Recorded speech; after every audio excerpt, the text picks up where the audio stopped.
Hi friends, ಹೇಗಿದ್ದೀರಾ? ಈ ವಿಡಿಯೋದಲ್ಲಿ ನಾವು ಕೆಲ ಇಂಜಿನಿಯರ್ಗಳು ಮಾಡಿರುವ ಅತ್ಯಂತ ಗುಣಮಟ್ಟದ ತಪ್ಪುಗಳನ್ನು, ಅದ್ಭುತ ಸಂಗತಿಗಳನ್ನು ನೋಡೋಣ. ಅದಕ್ಕಾಗಿ ವಿಡಿಯೋನ ಕೊನೆಯವರೆಗೂ ನೋಡಿ. ವಿಡಿಯೋ ಇಷ್ಟವಾದರೆ ಲೈಕ್ ಮಾಡಿ. ಮನೆಗೆ ಗೇಟ್ ಹಾಕಿ ಎಂದು ಜವಾಬ್ದಾರಿ ಕೊಟ್ರೆ ಆ ಗೇಟ್ ಅನ್ನ ರಸ್ತೆಯಲ್ಲಿ ಹಾಕದೆ ಮೇಲ್ಭಾಗದಲ್ಲಿ ಹಾಕಿದ್ದಾರೆ. ಬೇಸ್ಮೆಂಟ್ ನಲ್ಲಿ ಗೇಟ್ ಹಾಕಲು ಸಾಧ್ಯವಿಲ್ಲ ಎಂದು ಮೇಲಿರೋ ಕಾಂಪೌಂಡ್ ಗೋಡೆಯ ಮೇಲೆ ಹಾಕಿದ್ರಿಂದ ತಿರುಗಿ ಬರುವವರನ್ನ ಪ್ರೀತಿಯಿಂದ ಸ್ವಾಗತಿಸ್ತೇವೆ ಎಂಬಂತೆ ಆ ಗೇಟ್ ಅಲ್ಲೇ ನಿಂತುಕೊಂಡಿದೆ. ರಸ್ತೆ ಹಾಕೋ ಸ್ಥಳದಲ್ಲಿ ಸ್ಟೀಲ್ ಪಿಲ್ಲರ್ ಅಡ್ಡ ಬರುತ್ತೆ, ಆದ್ರೆ ಅದು ಅವರ ಡಿಪಾರ್ಟ್ಮೆಂಟ್ ಅಲ್ಲ ಅಂತ ಅದನ್ನ ರಸ್ತೆ ನಡುವೆಗೆ ಬಿಟ್ಟು ಅದರ ಸುತ್ತಲೂ ರಸ್ತೆ ಹಾಕಿದ್ದಾರೆ. ಸಾಮಾನ್ಯವಾಗಿ ಶವರ್ ಓಪನ್ ಮಾಡಿದ್ರೆ ಶವರ್ ಇಂದ ನೀರು ಬರ್ತದೆ, ಅದು ಸಾಮಾನ್ಯ ವಿಷಯ. ಆದ್ರೆ ಇಲ್ಲಿ ಏನಾಗಿದೆ ಅಂದ್ರೆ ಶವರ್ ತೆರೆದ್ರೆ ಬಲ್ಬ್ ಇಂದ ನೀರು ಸುರಿಯುತ್ತಿದೆ. ಇದಕ್ಕೆ ಪ್ಲಂಬರ್ ಮೇಲೆ ತಪ್ಪು ಹೊರಿಸ್ಬೇಕಾ ಅಥವಾ ಎಲೆಕ್ಟ್ರಿಷಿಯನ್ ಮೇಲೆ ತಪ್ಪು ಹೊರಿಸ್ಬೇಕಾ ಅಂತಾನೆ ಗೊತ್ತಾಗ್ತಿಲ್ಲ. ನೀವೇನಂತೀರಾ? ಇದು ಯಾರ ತಪ್ಪು ಎಂದು ಕಾಮೆಂಟ್ ನಲ್ಲಿ ತಿಳಿಸಿ.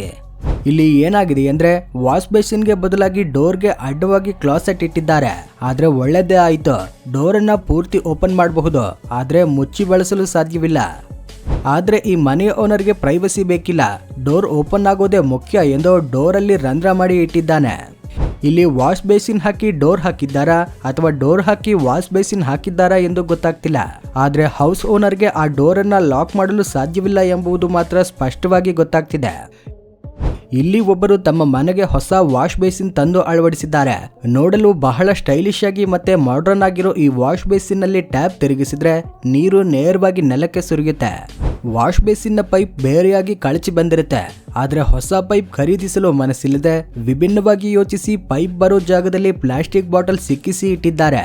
ಆದ್ರೆ ಕಾಮಿಡಿ ಏನಂದ್ರೆ ಮೊದಲು ನೋಡಿದ ವಾಶ್ ಬೇಸಿನ್ ಪೈಪ್ ಗಿಂತ ಈ ಪ್ಲಾಸ್ಟಿಕ್ ಬಾಟಲ್ ಸೂಪರ್ ಆಗಿ ಕೆಲಸ ಮಾಡ್ತಿದೆ. ಕಟ್ಟಡ ಕಾಮಗಾರಿ ನಡೆಯುವ ಸ್ಥಳದಲ್ಲಿ ಕಾಂಕ್ರೀಟ್ ಮಿಕ್ಸ್ ಮಾಡಲು ಸಾಕಷ್ಟು ಜಾಗವಿಲ್ಲದ ಕಾರಣ ಆ ಸ್ಥಳದಿಂದ ದೂರದಲ್ಲಿ ಸ್ವಲ್ಪ ಮೇಲ್ಭಾಗದ ಸ್ಥಳದಲ್ಲಿ ಕಾಂಕ್ರೀಟ್ ಮಿಕ್ಸ್ ಮಾಡಿ ಕಾಲುವೆಯಂತಹ ರಚನೆಯಲ್ಲಿ ಅದನ್ನ ಬಿಟ್ಟು ಟ್ರಾನ್ಸ್ಪೋರ್ಟ್ ಮಾಡ್ತಿದ್ದಾರೆ. ಇವರ ಮನೆಯಲ್ಲಿ ಬಳಸುತ್ತಿದ್ದ ಶವರ್ ಹೆಡ್ ಒಡೆದು ಹೋಗಿದೆ.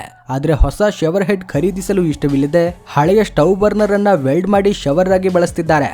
ಇಂಥ ಐಡಿಯಾಗಳು ಇವರಿಗೆ ಎಲ್ಲಿಂದ ಬರ್ತವೋ ಗೊತ್ತಿಲ್ಲ.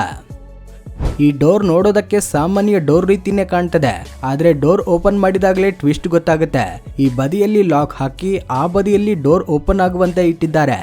ಮನೆಗೆ ಎಸಿ ಹಾಕಿ ಅಂತ ಹೇಳಿದ್ರೆ ಇವರು ಏನ್ ಮಾಡಿದ್ದಾರೆ ನೋಡಿ, ನೇರವಾಗಿ ರಸ್ತೆಗೇನೆ ಎಸಿ ಹಾಕಿದ್ದಾರೆ. ಇಲ್ಲಿ ಮೆಟ್ಟಿಲುಗಳಿಗೂ ಗೇಟ್ ಹಾಕಬೇಕು ಅಂತ ಗೇಟ್ ಹಾಕಿ ಅದಕ್ಕೆ ಒಂದು ಲಾಕ್ ಸಹ ಹಾಕಿದ್ದಾರೆ. ಆದ್ರೆ ಸಮಸ್ಯೆ ಏನಂದ್ರೆ ಲಾಕ್ ಮಾಡಿದ್ರೂ ಗೇಟ್ ಓಪನ್ ಆಗ್ತದೆ.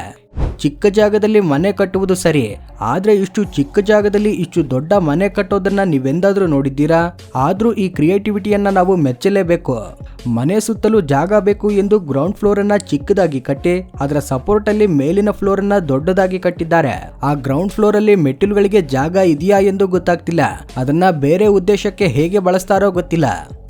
ಮನೆಗೆ ಸ್ಲೈಡಿಂಗ್ ಗೇಟ್ ಹಾಕಿ ಎಂದಾಗ ರೋಲರ್ಗೆ ಬದಲಾಗಿ ಒಂದು ಬದಿಯಲ್ಲಿ ಕಾರನ್ನ ಕತ್ತರಿಸಿ ಗೇಟ್ಗೆ ಅಳವಡಿಸಿ ಇಟ್ಟಿದ್ದಾರೆ.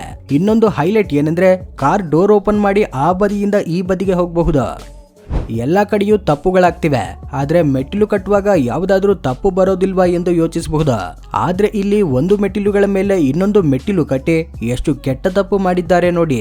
ಇದನ್ನ ನೀವು ಎಲ್ಲಿಯೂ ನೋಡಿರಲಾರಿರಿ, ಯಾಕಂದ್ರೆ ಯಾವುದೇ ಏರಿಯಾದಲ್ಲೂ ಇಷ್ಟು ಕೆಟ್ಟ ತಪ್ಪು ಮಾಡಲು ಸಾಧ್ಯನೇ ಇಲ್ಲ. ಅಷ್ಟು ಭಯಾನಕವಾಗಿ ತಪ್ಪಾಗಿದೆ ಈ ಕೆಲಸ. ಇಲ್ಲಿ ಏನಾಗಿದೆ ಅಂದ್ರೆ ಮಲವಿಸರ್ಜನೆ ಮಾಡೋ ಜಾಗದಲ್ಲಿ ರೈಡಿಂಗ್ ಸೆಟಪ್ ಮಾಡಿ ಇಟ್ಟಿದ್ದಾರೆ. ಅದನ್ನ ಆನ್ ಮಾಡಿ ರೇವ್ ಮಾಡಿದ್ರೆ ಫ್ಲಶ್ ಆಗೋ ಹಾಗೆ ಮಾಡಿ ಇಟ್ಟಿದ್ದಾರೆ. ರಾಯಲ್ ಫೀಲ್ ಅಲ್ಲಿ ಟಾಯ್ಲೆಟ್ ಕೇಳಿದ್ದಕ್ಕೆ ಅರಮನೆಯ ಡಿಸೈನ್ ಅಲ್ಲಿ ಕ್ಲಾಸೆಟ್ ಡಿಸೈನ್ ಮಾಡಿ ಕೊಟ್ಟಿದ್ದಾರೆ. ಇಲ್ಲಿ ಮಲವಿಸರ್ಜನೆ ಮಾಡುವಾಗಲೂ ಗಾಂಭೀರ್ಯದಿಂದ ಕೂತು ಮಾಡಬಹುದು. ಇಂತಹ ಬಿಲ್ಡಿಂಗ್ ಡಿಸೈನ್ ಮಾಡಿದವರಿಗೆ ಏನ್ ಹೇಳ್ಬೇಕೋ ಗೊತ್ತಾಗ್ತಿಲ್ಲ. ಈ ಮೆಟ್ಟಿಲುಗಳಲ್ಲಿ ಮೇಲೆ ಏರುವಾಗ ಕೂತು ಏರುವುದು ಸಹ ಸುಲಭವಲ್ಲ, ಮಲಗಿಕೊಂಡೇ ಏರ್ಬೇಕು. ಅದೇ ಡಿಸೈನ್ ಅಲ್ಲಿ ಕಟ್ಟಿದ ಇನ್ನೊಂದು ಬಿಲ್ಡಿಂಗ್ ಇದು. ಇದನ್ನ ಕಟ್ಟಿದ ಮೇಸ್ತ್ರಿನೇ ಕೆಳಗಡೆಯಿಂದ ಬಗ್ಗಿ ಬರ್ತಾನೆ. ಈ ಮನೆಯಲ್ಲಿ ವಯಸ್ಸಾದವರು ಇದ್ರೆ ಅವರ ಸ್ಥಿತಿ ಹೇಗಿರುತ್ತೆ ಒಮ್ಮೆ ಯೋಚಿಸಿ ನೋಡಿ. ಈ ಕಟ್ಟಡವನ್ನ ಕೇವಲ 8 ಅಡಿ ಅಗಲದಲ್ಲಿ ಅದೇ ಸಮಯದಲ್ಲಿ ಬಹಳ ಉದ್ದವಾಗಿ ಜೇನುಗೂಡಿನಂತೆ ಕಟ್ಟಿ ಇಟ್ಟಿದ್ದಾರೆ. ಈ ಬಿಲ್ಡಿಂಗ್ ಅನ್ನ ನೋಡಿ, ಇದರಲ್ಲಿ ಲೀನಿಂಗ್ ಟವರ್ ಪಿಜ್ಜಾಗಿಂತ ಹೆಚ್ಚು ಆಶ್ಚರ್ಯಗಳಿವೆ ಎಂದು ತೋರ್ತಿದೆ. ಯಾಕಂದ್ರೆ ದೊಡ್ಡ ಕಾಲಮ್ಗಳೆಲ್ಲ ಒಂದು ಬದಿಗೆ ಸರಿದಿವೆ, ಬೀಮ್ಗಳೆಲ್ಲ ಇನ್ನೊಂದು ಬದಿಗೆ ಸರಿದಿವೆ. ಆದ್ರೂ ಬಿಲ್ಡಿಂಗ್ ನಿಂತಿದೆ. ಅದು ನೇರವಾಗಿಯೇ ನಿಂತಿದೆಯಾ ಎಂದು ಸರಿಯಾಗಿ ತಿಳಿಯುತ್ತಿಲ್ಲ. ಅಷ್ಟು ಆಶ್ಚರ್ಯಗಳನ್ನ ರಹಸ್ಯಗಳನ್ನ ಹೊಂದಿರುವ ಬಿಲ್ಡಿಂಗ್ ಕಟ್ಟಿದ್ದಾರೆ ಇವರು. ಈ ಕಟ್ಟಡವನ್ನ ಒಂದು ಗೋಡೆಯ ಮೇಲೆ ಕಟ್ಟಿದ್ದಾರೆ. ಇದಕ್ಕೆ ಮೆಟ್ಟಿಲುಗಳು ಎಲ್ಲಿ ಇದೆ, ಹೇಗೆ ಮೇಲೆ ಹೋಗ್ತಾರೋ ಗೊತ್ತಾಗ್ತಿಲ್ಲ. ಆದ್ರೂ ಬಿಲ್ಡಿಂಗ್ ಗನ್ ಅಂತೆ ನಿಂತಿದೆ. ಸಹಾಯ ಮಾಡಲು ಯಾರು ಇಲ್ಲದೆ ಒಂದು ಪ್ರಾಜೆಕ್ಟ್ ಅಲ್ಲಿ ಒಬ್ಬನೇ ಕಮಿಟ್ ಆಗಿರುವ ಈತನು ತನಗೆ ತಾನೇ ಹೇಗೆ ಸಹಾಯ ಮಾಡಿಕೊಳ್ತಿದ್ದಾನೆ ನೋಡಿ. ಕೆಲಸ ಸ್ವಲ್ಪ ನಿಧಾನವಾಗಿ ನಡೆಯುತ್ತೆ, ಆದ್ರೆ ಕಟ್ಟಡ ಮಾಲೀಕರಿಗೆ ಹಣ ಉಳಿಯೋದಂತೂ ಖಚಿತ. ಇತರೆ ದೇಶಗಳಲ್ಲಿ ಹೈ ವೋಲ್ಟೇಜ್ ವಿದ್ಯುತ್ ತಂತಿಗಳನ್ನು ಹೋಗಿಸುವ ಟವರ್ಗಳನ್ನು ನಿಲ್ಲಿಸಲು ಸಾಧ್ಯವಿಲ್ಲದ ಸ್ಥಳದಲ್ಲಿ ಹೆಲಿಕಾಪ್ಟರ್ ಬಳಸಿಯಾದ್ರೂ ನಿಲ್ಲಿಸ್ತಾರೆ. ಆದ್ರೆ ನಮ್ಮ ದೇಶದಲ್ಲಿ ಏನಾಗಿದೆ ಅಂದ್ರೆ ಹೈ ವೋಲ್ಟೇಜ್ ವಿದ್ಯುತ್ ತಂತಿಗಳ ಬಗ್ಗೆ ಯಾವುದೇ ಭಯವಿಲ್ಲದೆ 2 ದೊಡ್ಡ ಕಟ್ಟಿಗೆಗಳಲ್ಲಿ ಸಿಕ್ಕಿಸಿ ಬಿಟ್ಟಿದ್ದಾರೆ. ಇಲ್ಲಿ ಒಬ್ರು ಗೋಡೆಯಲ್ಲಿ ಏನನ್ನೋ ಅಳವಡಿಸಲು ಡ್ರಿಲ್ಲಿಂಗ್ ಮಷಿನ್ ಮೂಲಕ ರಂಧ್ರ ಮಾಡ್ತಿದ್ದಾರೆ. ಆದ್ರೆ ಇದ್ದಕ್ಕಿದ್ದಂತೆ ಆ ರಂಧ್ರದಿಂದ ನೀರು ಬರತೊಡಗುತ್ತೆ. ಗೋಡೆಯೊಳಗಡೆ ಪೈಪ್ ಲೈನ್ ಇದೆ ಎಂದು ತಿಳಿಯದೆ ರಂಧ್ರ ಮಾಡಿ ಈಗ ಏನ್ ಮಾಡ್ಬೇಕು ಎಂದು ತಿಳಿಯದೆ ನೋಡ್ತಾ ನಿಂತಿದ್ದಾರೆ. ಈಗೋ ಆಗೋ ಬೀಳುತ್ತೆ ಅನ್ನೋ ರೀತಿ ಇರೋ ಈ ಮನೆಯನ್ನ ಚೆನ್ನಾಗಿ ಎಳೆದು ಕಟ್ಟಿದ್ದಾರೆ. ಇದನ್ನ ಸರಿಪಡಿಸಲು ಹೀಗೆ ಕಟ್ಟಿದ್ದಾರೆ ಅಂತ ಅಂದ್ಕೊಳ್ಳೋಣ. ಆದ್ರೆ ಹೀಗೆ ಕಟ್ಟಿ ಒಳಗಡೆ ವಾಸಿಸೋದು ಯಮರಾಜನ ಡೈನಿಂಗ್ ಟೇಬಲ್ ಕೆಳಗೆ ಕೂತು ಊಟ ಮಾಡುವಷ್ಟೇ ಅಪಾಯಕಾರಿ. ಇಲ್ಲಿ ಏನಾಗಿದೆ ಅಂದ್ರೆ ಒಡೆದು ಹೋದ ಹ್ಯಾಂಡ್ ಶವರ್ಗೆ ಬದಲಾಗಿ ಮೈಕ್ ಅನ್ನ ಅಳವಡಿಸಿ ಇಟ್ಟಿದ್ದಾರೆ. ಇವರು ಯಾರೋ ದೊಡ್ಡ ಬಾತ್ರೂಮ್ ಸಿಂಗರ್ ಆಗಿರ್ಬೇಕು. ಹೊಸದಾಗಿ ಕಟ್ಟೋ ಮನೆಯಲ್ಲಿ ಟಾಯ್ಲೆಟ್ ಸೀಟ್ ಹಾಕಿ ಎಂದು ಹೇಳಿದ್ದಕ್ಕೆ ಒಂದೇ ಟಾಯ್ಲೆಟ್ ಅಲ್ಲಿ 2 ಸೀಟ್ ಹಾಕಿ ಅದರಲ್ಲಿ ಒಂದನ್ನ ಡೋರ್ಗೆ ನೇರವಾಗಿ ಕೆಳಗಡೆಗೆ ಹಾಕಿಬಿಟ್ಟಿದ್ದಾರೆ. ಪಕ್ಕದ ರೂಮ್ಗೋಸ್ಕರ ತಂದದ್ದು ಎಕ್ಸ್ಟ್ರಾ ಎಂದು ತಪ್ಪಾಗಿ ತಿಳಿದು ಸುಮ್ಮನೆ ಇದೆ ಎಲ್ಲಿಯಾದ್ರೂ ಹಾಕಿ ಬಿಡೋಣ ಎಂದು ಹಾಕಿದ್ದಾರೋ ಅಥವಾ ಓನರ್ ಹಣ ಕೊಡಲಿಲ್ಲ ಎಂದು ಡೋರ್ ತೆರೆದ ತಕ್ಷಣ ಬಿದ್ದು ಸಾಯಲಿ ಎಂದು ಹಾಕಿದ್ದಾರೋ ಗೊತ್ತಿಲ್ಲ. ಇಲ್ಲಿ ಒಬ್ಬರು ಚಿಕ್ಕ ಗೋಡೆಯನ್ನ ಒಡೆಯಲು ಜೀವವನ್ನೇ ಕೊಟ್ಟು ಸುತ್ತಿಗೆಯಿಂದ ಹೊಡೆಯುತ್ತಿದ್ದಾರೆ. ಆದ್ರೆ ಆತನ ಕೋವರ್ಕರ್ ಬಂದು ಕೈಯಿಂದ ತಟ್ಟಿದ್ದಕ್ಕೆ ಆ ಗೋಡೆ ಸರಿದು ಬೀಳುತ್ತೆ. ಇವರನ್ನ ಹಾಗೇನೆ ಬಿಟ್ಟಿದ್ರೆ ದಿನವಿಡೀ ನಿಂತು ಹಾಗೇನೆ ಒಡೆಯುತ್ತಿದ್ರು. ಇನ್ನೊಂದು ಅದ್ಭುತ ಮೆಟ್ಟಿಲುಗಳ ಡಿಸೈನ್ ಅನ್ನ ನಾವಿಲ್ಲಿ ನೋಡ್ತಿದ್ದೇವೆ. ಈ ಮೆಟ್ಟಿಲುಗಳಲ್ಲಿ ಗೊಂದಲವಾಗದೆ ಮೇಲೆ ಏರುವುದು ಇಳಿಯುವುದು ಒಂದು ದೊಡ್ಡ ಅಡ್ವೆಂಚರ್ ಆಗ್ತದೆ. ಇಲ್ಲಿ ಒಂದು ಟಾಯ್ಲೆಟ್ನೊಳಗೆ ಟಾಯ್ಲೆಟ್ ಸೀಟ್ ಹಾಕಿದ್ದಾರೆ. ಸರಿಯಾಗಿ ಹಾಕಿದ್ದಾರೆ ಅಲ್ವಾ ಅಂತ ಅಂದ್ಕೊಂಡ್ರೆ ಪಕ್ಕಕ್ಕೆ ಹೋದ್ರೆ ಅದು ಟಾಯ್ಲೆಟ್ ಅಲ್ಲ, ಮೆಟ್ಟಿಲುಗಳು ಆರಂಭವಾಗೋ ಜಾಗದಲ್ಲಿ ಓಪನ್ ಆಗಿ ಒಂದು ಟಾಯ್ಲೆಟ್ ಸೀಟ್ ಹಾಕಿ ಕಟ್ಟಿದ್ದಾರೆ. ಖರ್ಚು ಕಡಿಮೆ ಮಾಡಿ ಮೆಟ್ಟಿಲುಗಳು ಮಾಡ್ಕೊಡಿ ಎಂದು ಕೇಳಿದ್ದಕ್ಕೆ ಮೆಟ್ಟಿಲುಗಳು ಕಡಿಮೆ ಇರುವಂತೆ ಮಾಡಿಕೊಟ್ಟಿದ್ದಾರೆ.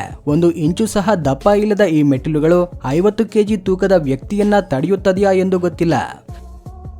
ಇಲ್ಲಿ ಇಬ್ಬರು ಕಾರ್ಮಿಕರು ಬಹಳ ಬುದ್ಧಿವಂತಿಕೆಯಿಂದ ಯೋಚಿಸಿ ಭಾರವಾದ ಸಿಮೆಂಟ್ ಚೀಲವನ್ನ ಕಟ್ಟಡದ ಎತ್ತರದ ಭಾಗಕ್ಕೆ ತಮ್ಮ ದೇಹದ ತೂಕವನ್ನ ಬಳಸಿ ಏರಿಸುತ್ತಿದ್ದಾರೆ. ಇಂತಹ ವಿಡಿಯೋವನ್ನ ಇಂಟರ್ನೆಟ್ ಅಲ್ಲಿ ನೋಡಿ ಇವರು ಸಹ ಅದೇ ರೀತಿ ಸಿಮೆಂಟ್ ಚೀಲವನ್ನ ಮೇಲೆ ಏರಿಸ್ತೇವೆ ಎಂದು ಏಣಿಯ ಮೇಲೆ ಏರಿ ಕೆಳಗೆ ಜಿಗಿಯುತ್ತಾರೆ. ಆದ್ರೆ ನೇರವಾಗಿ ಮೇಲೆ ಹೋದ ಸಿಮೆಂಟ್ ಚೀಲ ಗೋಡೆಗೆ ಬಡಿದು ಅದೇ ಸ್ಥಿತಿಯಲ್ಲಿ ಸ್ಫೋಟಗೊಳ್ಳುತ್ತದೆ. ಬುದ್ಧಿವಂತಿಕೆಯಿಂದ ಏನೋ ಮಾಡ್ತೇನೆ ಎಂದು ಹೋಗಿ ಒಂದು ಚೀಲ ಸಿಮೆಂಟ್ ವೇಸ್ಟ್ ಮಾಡ್ತಾರೆ. ಸಾಮಾನ್ಯವಾಗಿ ಸ್ವಿಚ್ ಆನ್ ಮಾಡಿದ್ರೆ ಲೈಟ್ ಆನ್ ಆಗ್ತದೆ. ಆದ್ರೆ ಇಲ್ಲಿ ಏನಾಗಿದೆ ಅಂದ್ರೆ ಬೋರ್ಡ್ ಅನ್ನ ತಾಕಿದ್ರೆ ಲೈಟ್ ಆನ್ ಆಗ್ತದೆ. ಅದು ಸಹ ಸ್ವಿಚ್ ಬೋರ್ಡ್ ಅಲ್ಲ, ಪ್ಲಗ್ ಬೋರ್ಡ್. ಎರಡಕ್ಕೂ ಸಂಬಂಧನೇ ಇಲ್ಲದಿದ್ರು ಇಲ್ಲಿ ತಾಕಿದ್ರೆ ಅಲ್ಲಿ ಲೈಟ್ ಆನ್ ಆಗ್ತದೆ. ಇಲ್ಲಿ ರಸ್ತೆ ಹಾಕಲು ಬಂದವರು ರಸ್ತೆ ಹಾಕುವಾಗ ಒಬ್ಬ ವ್ಯಕ್ತಿ ನಿದ್ರೆ ಮಾಡ್ತಿದ್ದಾನೆ. ಅವರು ಸಹ ಆ ವ್ಯಕ್ತಿಯನ್ನ ಹಾಗೇನೆ ಬಿಟ್ಟು ಆತನ ಸುತ್ತಲೂ ರಸ್ತೆ ಹಾಕ್ತಿದ್ದಾರೆ. ಇವರು ಇಲ್ಲಿ ಕಾಂಕ್ರೀಟ್ ಫ್ಲೋರ್ ಹಾಕ್ತಿದ್ದಾರಾ ಅಥವಾ ಕಾಂಕ್ರೀಟ್ ಸುರಿದು ಅದರಲ್ಲಿ ಈಜಲು ಹೋಗ್ತಿದ್ದಾರಾ ಎಂದು ಕಾಮೆಂಟ್ ಅಲ್ಲಿ ಹೇಳಿ. ಓಕೆ ಫ್ರೆಂಡ್ಸ್, ಇಲ್ಲಿಗೆ ಈ ವಿಡಿಯೋ ಮುಗಿಯುತ್ತೆ. ಈ ವಿಡಿಯೋದಲ್ಲಿ ಯಾವ ಭಾಗ ನಿಮಗೆ ಹೆಚ್ಚು ಇಷ್ಟವಾಯಿತು ಎಂದು ಕಾಮೆಂಟ್ ಮೂಲಕ ತಿಳಿಸಿ. ವಿಡಿಯೋ ಇಷ್ಟವಾಗಿದ್ರೆ ಲೈಕ್ ಮಾಡಿ, ಶೇರ್ ಮಾಡಿ, ನಮ್ಮ ಚಾನೆಲ್ಗೆ ಸಬ್ಸ್ಕ್ರೈಬ್ ಮಾಡ್ಕೊಳ್ಳಿ. Thanks for watching.